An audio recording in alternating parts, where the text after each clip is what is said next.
O universo não é uma bexiga de borracha esticando no vazio. Na verdade, a gente tem que pensar nele mais como um oceano fervendo. Exato. Um oceano onde cada milímetro de espaço, que aparentemente é escuro e vazio, está, neste exato momento, vivo, vibrando. E se comunicando de forma invisível, né? Hoje, a nossa missão nesse mergulho é justamente desmontar, peça por peça, aquela imagem clássica que a gente aprende nas aulas de ciências básicas. E olha, é uma desconstrução muito necessária. O modelo da expansão cósmica que a maioria das pessoas tem em mente serviu a um propósito didático durante décadas, sabe? Mas hoje ele pode ter se tornado a maior barreira para a gente entender o que realmente sustenta a realidade. Pois é. E para tentar ultrapassar essa barreira, a nossa análise de hoje vai explorar um material totalmente inédito e, devo dizer, bastante audacioso também, vindo do Brasil. Sim, é um ensaio recém-publicado do Marcelo Barbosa Duarte. O título é grande, mas presta atenção. Teoria Cósmica de Balões sem Balões, hífen, uma abordagem integrada e multiscalar para a dinâmica do universo. Uau, que título! Mas o subtítulo é ainda mais instigante. O universo como circuito infinito. E assim, só para deixar claro, a gente não está aqui para declarar que esse estudo contém todas as respostas definitivas para os mistérios do cosmos. Não de forma alguma. O objetivo é analisar uma hipótese provocativa, né? Exatamente. O autor propõe uma mudança radical. Ele sugere abandonar de vez aquela visão de um espaço mecânico, frio, aleatório, e passar a enxergar a totalidade cósmica como um sistema orgânico unificado e incrivelmente interconectado. E o que torna essa análise tão oportuna, na minha visão, é que ela toca na própria espinha dorsal de como a ciência avança. Porque, bom, para entendermos o peso dessa nova proposta, a gente precisa olhar para o problema do paradigma atual, sabe? As velhas metáforas. Isso. A humanidade sempre olhou para cima e tentou encapsular o cosmos em imagens compreensíveis. Ao longo da história da astronomia, desde a Babilônia, o Egito, a Grécia, até a ciência moderna, a gente passou por dezenas de modelos. O texto base até lista uns 8 grandes modelos visuais convencionais, né? Sim, ele lista. A ciência já tentou explicar o universo de várias formas, como o clássico balão de gás, o Big Bang tradicional, a cosmologia quântica em loop. Nossa, essa do loop já soa super complexa. E tem mais. Tem o universo oscilante, a teoria do estado estacionário, a teoria M, que é a dos multiversos, a seleção natural cósmica e até o universo holográfico. Caramba! O que só prova o quanto a gente é dependente de metáforas visuais para conseguir processar tudo isso. Exato. O próprio ensaio compila essas tentativas históricas justamente para nos lembrar de um ponto crucial. A teoria do Big Bang, da expansão métrica do espaço, é o modelo mais aceito hoje, claro. Mas a ciência não é uma entidade neutra ou imutável. Não mesmo. E a gente sabe que as instituições acadêmicas muitas vezes acabam se tornando reféns dos seus próprios modelos, seja tipo por inércia, por causa de financiamentos que já estão estabelecidos, ou até por uma certa rigidez estrutural da própria academia, sabe? Com certeza. A ciência também tem sua política interna, né? E quando um modelo recebe muito financiamento, é difícil mudar a rota. Ok, vamos empacotar isso logo de cara. Eu quero propor um exercício mental sobre o problema central dessa nossa metáfora mais famosa. Vamos lá. A gente aprende desde cedo lá na escola que o universo é uma bexiga de festa enchendo no escuro. Só que a mente humana é espacial por natureza. A primeira coisa que a intuição pergunta quando imagina essa bexiga inflando é... Ela está inflando dentro do quê? Exatamente, o que existe do lado de fora da borracha. A própria metáfora cria uma barreira mental, não cria? Olha, o que é fascinante aqui é que a ciência moderna, quando não é dogmática, precisa estar aberta a essas revisões contínuas. Esse seu questionamento é o que a gente chama de paradoxo do balão. Paradoxo do balão. Gostei do nome. É que a metáfora didática que deveria facilitar a compreensão da expansão e mostrar que não existe um centro no universo, acaba criando uma dissonância cognitiva enorme. Porque a gente não consegue não imaginar uma borda. Pois é, a cosmologia tradicional afirma que o universo é tudo o que existe. Logo, não tem um lado de fora para onde o balão possa crescer. O espaço em si é que está esticando. Mas a imagem do balão carrega implicitamente a ideia de um limite físico, de uma membrana de borracha. Uhum, uma fronteira. Isso. E quando estudantes ou até pesquisadores de outras áreas tentam visualizar o problema matemático, eles esbarram nessa barreira topológica que na realidade física simplesmente não existe. A heurística falha miseravelmente aí. Certo. E, assim, se a metáfora falha em fazer a gente entender a mecânica básica, talvez ela também esteja nos impedindo de ver outras dinâmicas fundamentais. Exatamente esse o ponto. A partir dessa falha estrutural que a teoria dos balões sem balões começa a construir o seu argumento, né? Pelo que eu vi, o ensaio não tenta apenas colocar um curativo no modelo antigo. Ele propõe uma heurística totalmente nova para o nível macroscópico. Uma reconstrução completa do macro, sim. A premissa básica é simples: eliminar a borracha. Não existe uma parede material ou física contendo as galáxias. Tá, mas como ele estrutura isso, então? O esquema divide o universo em estruturas fluídas. O autor chama de balão grande ou apenas G, e os balões pequenos, ou P. Balão grande e balões pequenos. Tá, explica como isso funciona na prática. Vamos detalhar essa mecânica, então. O balão grande não é um objeto físico delimitado.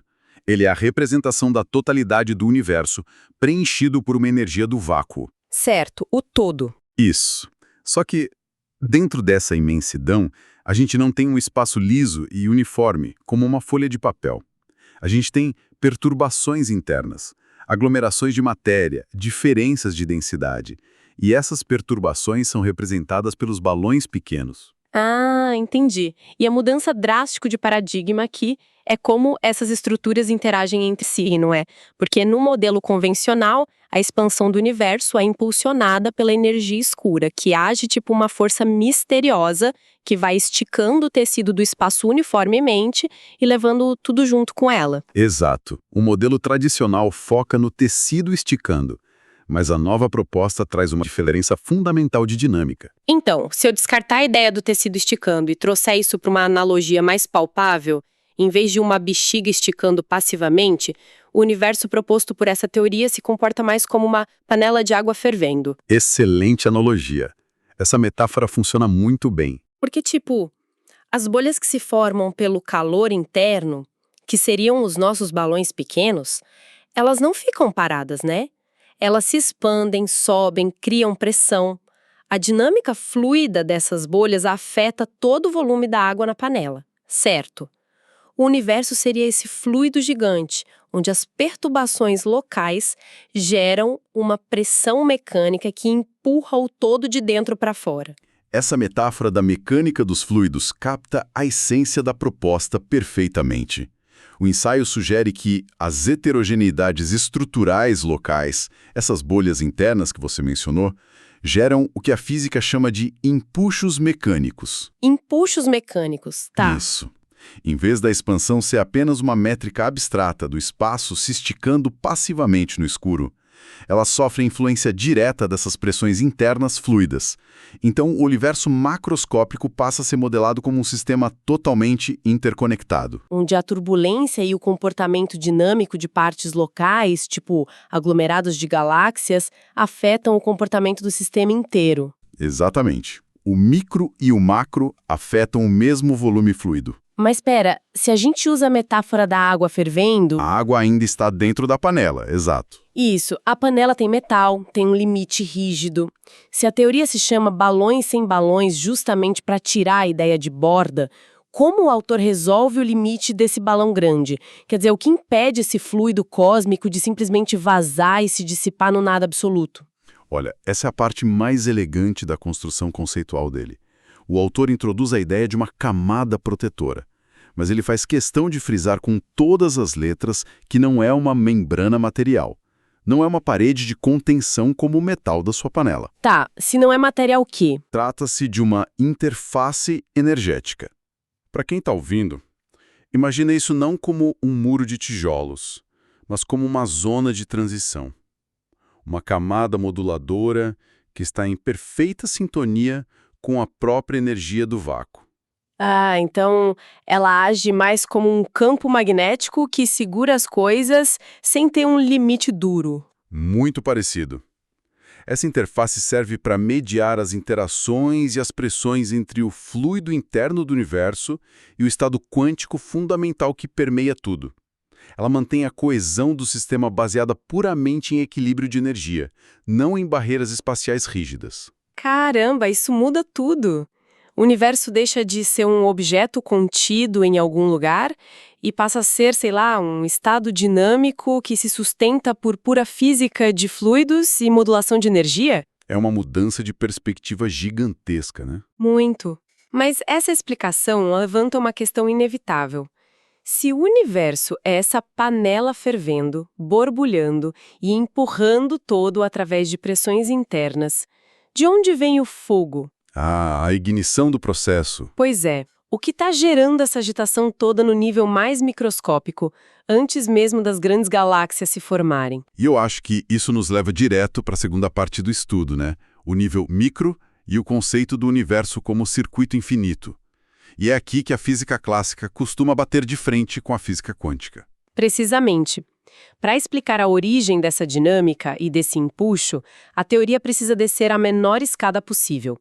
Na física clássica e no nosso senso comum, o espaço entre as estrelas, que a gente chama de vácuo, é visto como pura ausência de matéria. Um palco vazio, né? Um grande nada onde as coisas acontecem. Exato. Só que a mecânica quântica moderna já nos diz que o vácuo não é vazio coisíssima nenhuma. Ele é repleto de partículas virtuais surgindo e desaparecendo numa dança caótica o tempo todo. As flutuações quânticas. Isso. Mas a teoria do circuito infinito leva isso vários passos além. Ela reinterpreta esse vácuo como um vácuo ativo. Ah, aqui é que a coisa fica realmente interessante. E o que seria esse vácuo ativo, na prática, para a gente conseguir visualizar? Bom, em vez de apenas um caldeirão aleatório de partículas pipocando isoladas, o vácuo ativo é descrito como uma rede formidável de flutuações quânticas que estão totalmente interligadas. Interligadas. Sim, não são eventos isolados que nascem e morrem sozinhos. É um campo contínuo e dinâmico que se comporta como uma malha de energia infinitamente conectada. A premissa é que cada ponto minúsculo do espaço está em comunicação constante com todos os outros pontos através dessa rede invisível de flutuações. Tá, mas aqui eu preciso fazer o papel de quem está sendo cético. Dizer que tudo está invisivelmente conectado soa lindo, super poético na filosofia, mas a gente está falando de astrofísica dura. Com certeza. A cobrança pelo rigor é essencial. E a pergunta que fica é, como exatamente uma flutuação quântica, que é algo infinitamente menor do que um único átomo, consegue ditar fenômenos colossais? Quer dizer, como um leve tremor em uma teia invisível de energia poderia, por exemplo, influenciar a formação de um aglomerado de galáxias inteiras, ou a forma como elas giram? Parece uma discrepância de tamanho impossível, né? Demais, é uma quebra de escala absurda. Sinceramente, é um salto que soa quase como um misticismo científico se não for muito bem amarrado. Como o autor justifica essa causalidade sem pular as etapas lógicas? A sua objeção é totalmente pertinente. E a resposta que o ensaio oferece baseia-se pesadamente na teoria da complexidade e na mecânica não linear. Mecânica não linear. Isso. A chave aqui é um conceito chamado de amplificação por processos não lineares.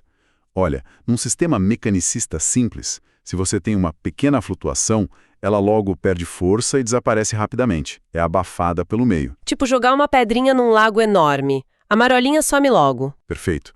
Mas em um sistema fluido hiperconectado e em estado crítico, que é exatamente como a teoria descreve o vácuo, uma minúscula ondulação energética não se dissipa. Ela encontra ressonância. Ela entra em um efeito cascata. É isso. Exato. Ela se soma a outras. Como o famoso efeito borboleta. Olha, é muito além do efeito borboleta clássico da teoria do caos. Estamos falando de transições de fase. Imagina uma rede gigantesca totalmente tensionada de energia. Quando uma perturbação quântica ocorre num ponto, essa vibração se propaga e se amplifica exponencialmente através das conexões dessa rede. Entendi, gerando uma reação em cadeia? Sim, e isso gera uma transição de fase macroscópica. É parecido com alinhar microscopicamente a estrutura magnética de um material, sabe? Um ajuste micro pode transformar uma barra de ferro inteira num ímã colossal. A teoria sugere que essas induções quânticas em cascata criam enormes correntes de energia. Correntes que começam a varrer o cosmos? Isso mesmo. E são essas correntes que começam a aglomerar a poeira cósmica primordial, que definem as linhas de força para a formação estelar e que acabam ditando as dinâmicas de rotação das próprias galáxias. O micro e o macro ficam totalmente acoplados por esse circuito ininterrupto de amplificação. Nossa, faz sentido pensar por esse ângulo. Até porque a gente tem aquele grande mistério da anomalia da rotação das galáxias, né? A ciência tradicional tenta resolver isso adicionando matéria escura, que é algo invisível na equação. Sim, a famosa e elusiva matéria escura. Então, segundo essa nova ótica, a rotação estranha poderia ser apenas o resultado das propriedades dinâmicas dessa rede de vácuo ativo, sem precisar inventar uma matéria invisível para fechar a conta matemática. Exatamente. A dinâmica do próprio vácuo ativo supriria a necessidade dessa massa fantasma que a gente não consegue detectar. Incrível! Então, o próprio vácuo atua como o esqueleto e o sistema nervoso do cosmos ao mesmo tempo. É uma integração muito bruta. É uma visão de um universo vivo, basicamente. Pois é, mas isso nos obriga a encarar um elefante na sala gigante sobre a metodologia desse ensaio. Uma teoria que se propõe a unificar a mecânica quântica, que é o mundo do infinitamente pequeno, com a relatividade e a expansão do universo, o mundo colossal, exige um poder de processamento de informações absurdo. Ah, sem dúvida. Costuma levar décadas. Décadas e equipes inteiras de físicos teóricos num quadro negro. Como um único autor construiu essa teia de hipóteses sozinho? O texto menciona que teve o uso extensivo de inteligência artificial, não é? Sim, teve. E a metodologia é um reflexo fascinante da forma como a ciência contemporânea está sendo feita. O autor não utilizou a inteligência artificial apenas para revisar os textos ou buscar algumas referências simples no Google. Ele foi bem mais fundo. Muito mais. O ensaio descreve o uso de uma arquitetura complexa de ferramentas computacionais. A gente está falando de linguagens de programação pesadas como Python e MATLAB, ambientes de simulação de dados cosmológicos como CLASS e CAMB, e também múltiplos modelos de linguagem avançados operando em rede. Ele usou o ChatGPT-5, Copilot, bibliotecas de Machine Learning como PyTorch, além de Jupyter Notebook para organizar o código e ferramentas de visualização gráfica como Matplotlib e Plotly. Basicamente um arsenal tecnológico focado em cruzar dados. E o objetivo foi cruzar montanhas de dados extraídos de disciplinas que normalmente não conversam entre si com facilidade, né? Exatamente. A física quântica e a cosmologia de grande escala falam linguagens matemáticas muito diferentes. A IA ajudou a fazer a tradução e achar os pontos de contato. Então, basicamente, ele usou as redes neurais da IA para encontrar padrões estruturais e similaridades topológicas entre os dados das flutuações quânticas e as observações astronômicas da expansão do universo. Padrões que o cérebro humano sozinho teria uma dificuldade imensa de correlacionar. Exatamente. A IA foi um motor de síntese. Mas até que ponto a gente pode confiar nisso cegamente? A astrofísica dura exige equações de campo, métricas muito rigorosas, previsões que possam ser testadas. Se a IA encontrou padrões conceituais elegantes, mas não entregou a matemática formal que sustente tudo isso nas equações de Einstein... Não estamos diante de uma teoria completa ainda. Pois é. Não estamos apenas diante de uma alucinação muito bem articulada por algoritmos. Cadê a prova empírica desse vácuo ativo? Olha, essa é, sem dúvida, a crítica central que qualquer físico teórico levantaria de imediato ao ler o ensaio. E é imperativo a gente manter a imparcialidade aqui na nossa análise. Não estamos diante de uma lei científica comprovada. Ponto. Claro, é uma hipótese. Mas, no entanto, o que confere uma seriedade real ao ensaio é a postura do próprio autor em relação a isso. O texto é extremamente cauteloso o tempo todo. Ele classifica o próprio trabalho como uma teoria bebê. Uma teoria bebê, entendi. Sim, ele não apresenta as conclusões como dogmas matemáticos finalizados, nem afirma em momento algum ter equações irrefutáveis prontas para substituir o modelo padrão da cosmologia amanhã de manhã. Ele joga limpo sobre as próprias limitações, então. Exatamente. Ele é transparente. O propósito primário da obra não é encerrar o debate com uma nova equação mágica, mas sim abrir uma nova frente heurística e epistemológica. O autor propõe um mapa conceitual. Um rascunho de alto nível. Isso. Ele apresenta uma arquitetura de ideias estruturada para que, futuramente, a comunidade de físicos teóricos e os cosmólogos observacionais possam pegar essa estrutura, aplicar todo o rigor matemático que é necessário e desenvolvê-la em um modelo maduro. Um modelo que aí sim possa ser testado contra os dados reais de telescópios como o James Webb, por exemplo. É um convite à colaboração de outras mentes, né? Reconhecendo que o salto de uma analogia filosófica que foi suportada por IA para uma física comprovada e testável é, de fato, gigantesco. Sim, é um ponto de partida provocativo, não a linha de chegada. Tá. E isso me faz pensar muito sobre a utilidade real desse tipo de provocação acadêmica. Porque, para quem nos ouve agora e que não trabalha operando telescópios espaciais, alguém da área da biologia, um engenheiro civil lidando com o tráfego urbano ou um cientista da computação. A maioria de nós, no caso. Pois é. Então, o que tudo isso significa para a vida real? Por que uma hipótese teórica sobre circuitos cósmicos do Brasil, ainda sem comprovação empírica dura, deveria importar? Qual é o impacto prático, imediato, de se repensar o balão cósmico? Bom, se conectarmos isso ao quadro geral da ciência, o impacto reside no poder da interdisciplinariedade e na forma como a gente aborda os chamados sistemas complexos. Sabe, quando um modelo desafia o padrão de forma tão criativa, sugerindo que uma estrutura baseada em mecânica de fluidos não lineares e redes hiperconectadas pode explicar o comportamento do universo inteiro, isso transborda quase imediatamente para outras ciências. Cria novas ferramentas de pensamento. Exato. Por exemplo, se o cosmos realmente funciona como um circuito de informações amplificadas, essa mesma lógica em rede pode inspirar novos algoritmos revolucionários na computação quântica. Ah, claro, otimização de redes. E se o empuxo mecânico das perturbações internas, os balões pequenos, moldam a expansão global do balão grande, engenheiros de sistemas podem usar lógicas matemáticas muito semelhantes para prever o comportamento de sistemas fluidos caóticos aqui mesmo na Terra. Tipo, o que na prática? Tipo a previsão de eventos meteorológicos extremos, a modelagem para melhorar redes elétricas inteligentes, ou até desatar os nós de sistemas de trânsito em megacidades como São Paulo. A utilidade heurística de uma nova metáfora é justamente fornecer ferramentas de pensamento diferentes para atacar problemas antigos que estavam estagnados. É uma mudança profunda na lente, né?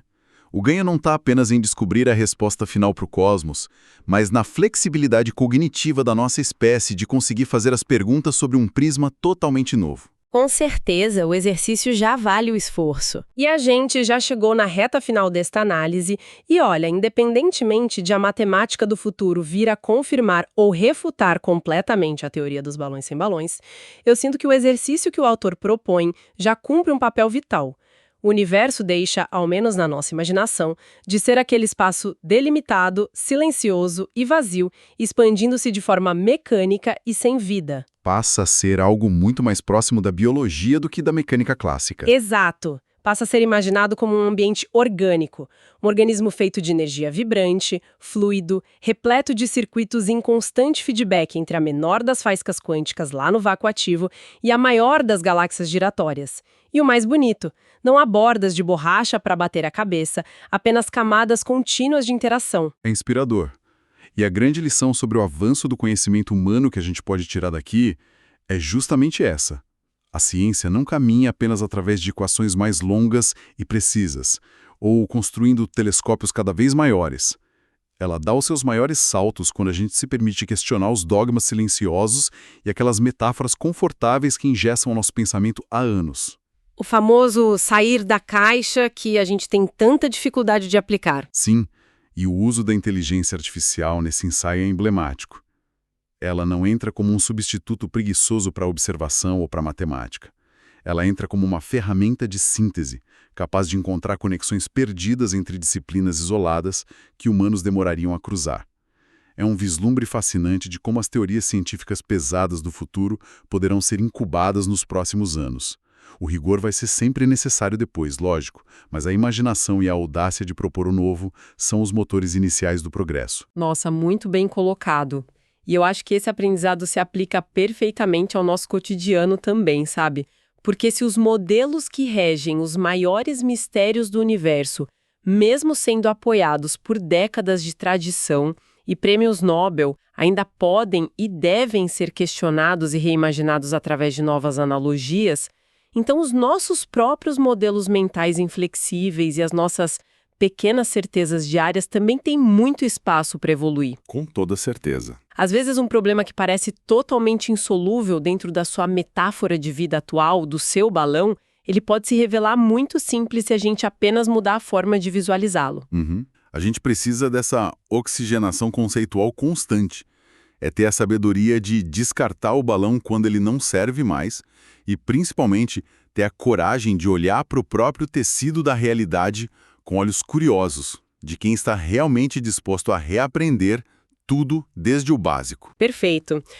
Para encerrarmos o nosso mergulho de hoje, eu quero deixar uma provocação, uma reflexão que vai um passo além do que a gente explorou nas páginas do próprio ensaio. A gente começou aqui falando sobre a escuridão do espaço e a necessidade de quebrar a metáfora da bexiga. Sim, do abandono, do paradoxo do balão. Isso.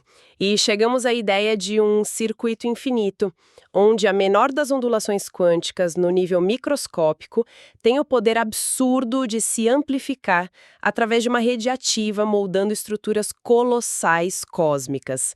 Então, para quem está ouvindo, imagina só, se o universo inteiro opera através dessa fluidez orgânica e hiperconectada, sem barreiras rígidas isolando as suas partes, até que ponto as conexões complexas que a gente forma em sociedade, as nossas redes de influência e até mesmo o funcionamento profundo da nossa própria consciência não seriam, no fundo, espelhos exatos dessa mesma mecânica. Se não existem eventos isolados no vácuo cósmico, talvez também não existam ações isoladas na nossa própria experiência humana. Fica aí o pensamento para explorar.